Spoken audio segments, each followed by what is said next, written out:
Baik, kita lanjutkan materi pertemuan 8 ini untuk mata kuliah manajemen proyek, di mana kita membahas soal pembuatan jadwal proyek dan pembahasan kita pada pembuatan jadwal proyek menurut network planning, jaringan kerja, dan metode jalur kritis, serta kurva S.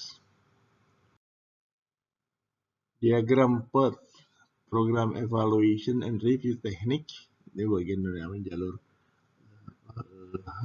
network planning.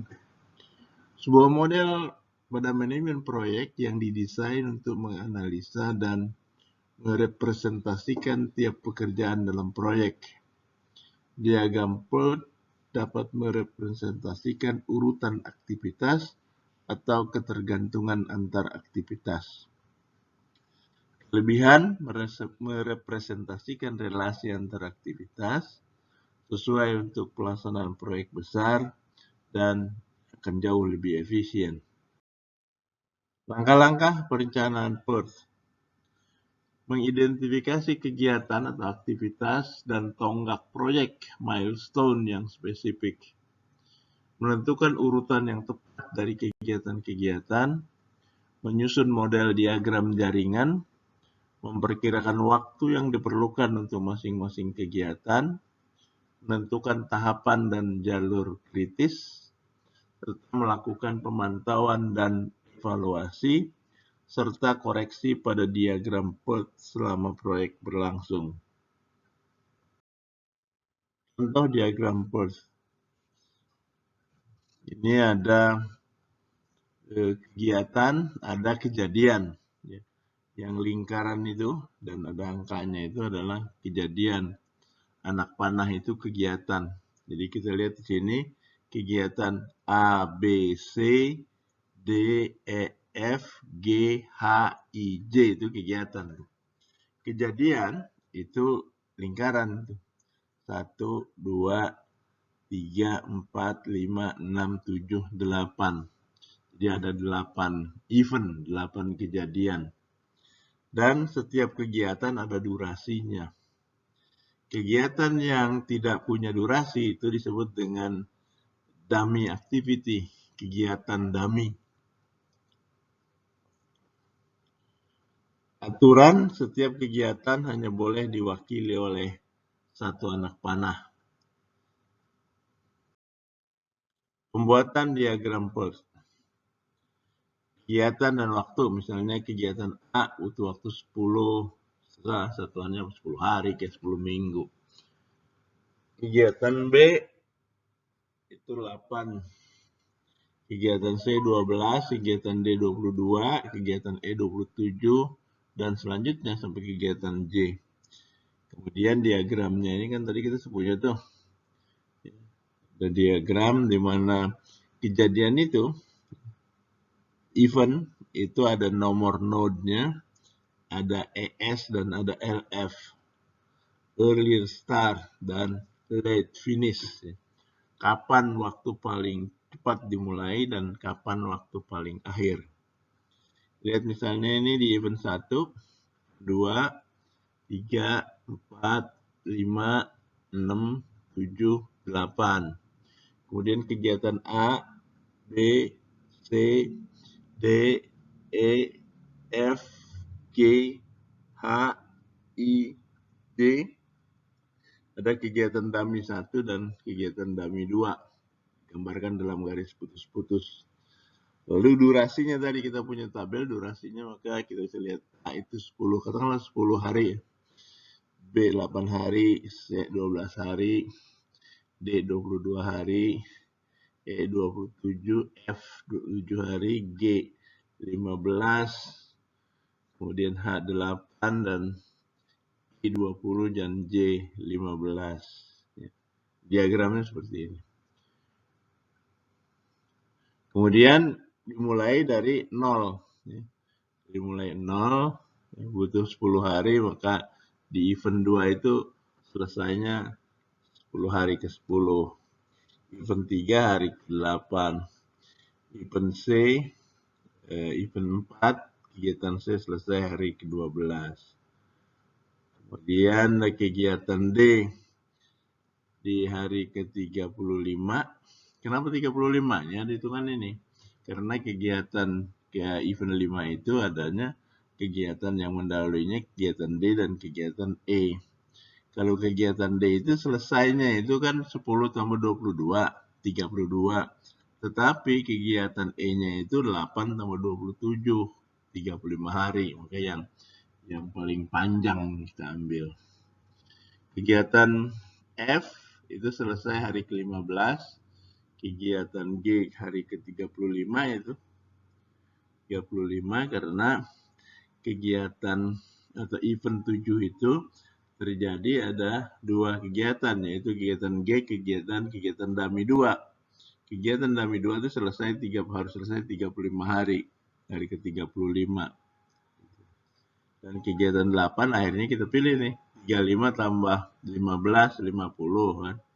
15 tambah 20, 35, 35 tambah 8 itu 42 ya, 43. Jadi kita pilih yang terpanjang. Ini waktu selesainya proyeknya. Kemudian kita balik lagi ke sini. 50 ya. Kegiatan 7 itu selesai harus dimulai hari ke-35. Jadi ini harus dimulai. Tadi kan harus selesai. Kemudian kegiatan I itu harus dimulai hari ke-30 karena dia butuh 20 hari. Dan kegiatan H itu harus dimulai pada 35 ya, karena dia tadi ada kegiatan H itu adalah juga merupakan kegiatan yang memulai kegiatan dummy 2, 35.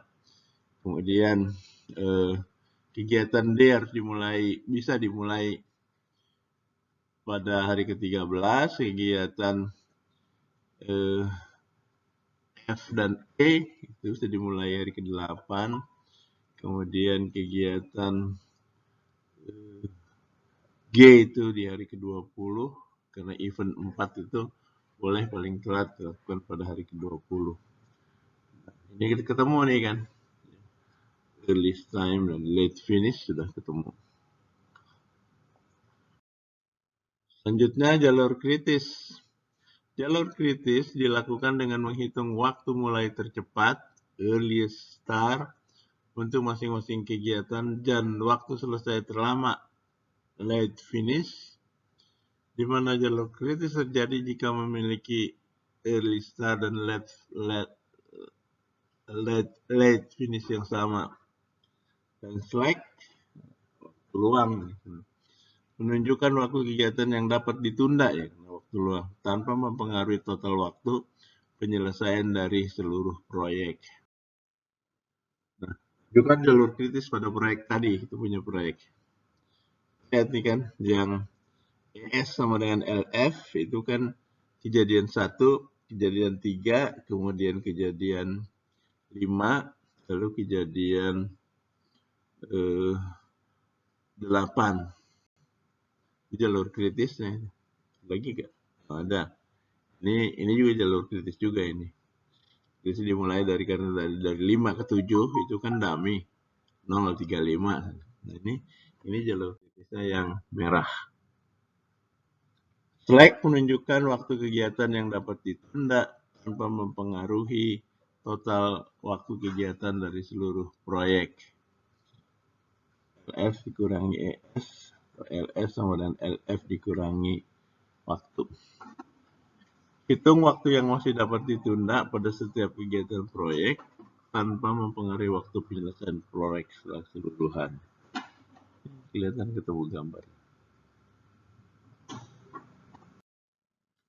Manfaat diagram memuat informasi tentang jangka waktu penyelesaian proyek, kemungkinan penyelesaian proyek sebelum tanggal yang ditentukan, tahapan kegiatan yang kritis yang dapat berdampak langsung terhadap waktu penyelesaian proyek, dan kegiatan yang memiliki tenggat waktu relatif longgar yang seharusnya dapat dikelola sebagai tambahan waktu bagi tahapan kegiatan kritis dan tanggal kegiatan dimulai dan tanggal kegiatan berakhir. Yang keempat, kurva S. Kurva S adalah sebuah grafik yang dikembangkan oleh Wern T. Hanum atas dasar pengamatan terhadap sejumlah besar proyek sejak awal hingga akhir proyek. Kurva S dapat menunjukkan kemajuan proyek berdasarkan kegiatan, waktu, dan bobot pekerjaan yang direpresentasikan sebagai persentase kumulatif dari seluruh kegiatan proyek. Visualisasi kurva S dapat memberikan informasi mengenai kemajuan proyek dengan membandingkannya terhadap jadwal rencana. Dari sinilah diketahui apakah ada keterlambatan atau percepatan jadwal proyek. Indikasi tersebut dapat menjadi informasi awal untuk melakukan tindakan koreksi dalam proses pengendalian jadwal.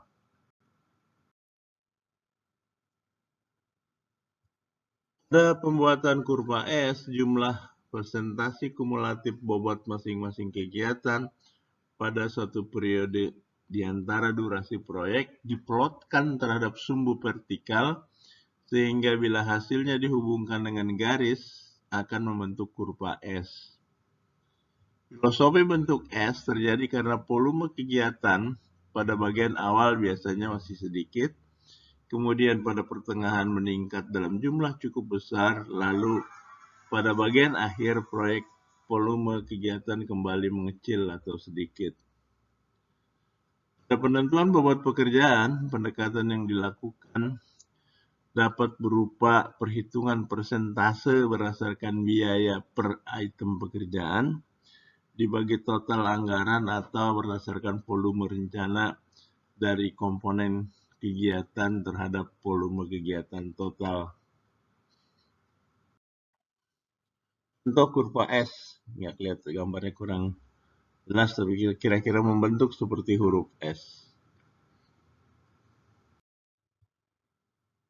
Juga contoh yang lain, ada yang bentuknya sangat mirip dengan S, ada yang ya pokoknya ini kegiatan yang grafik yang menghubungkan sehingga itu kan terlihat seperti bentuk huruf S. Hal-hal yang perlu dicermati dari kurva S. Kurva S tidak selalu menggambarkan kemajuan fisik proyek aktual di lapangan, di mana kurva S tidak harus berbentuk seperti huruf S.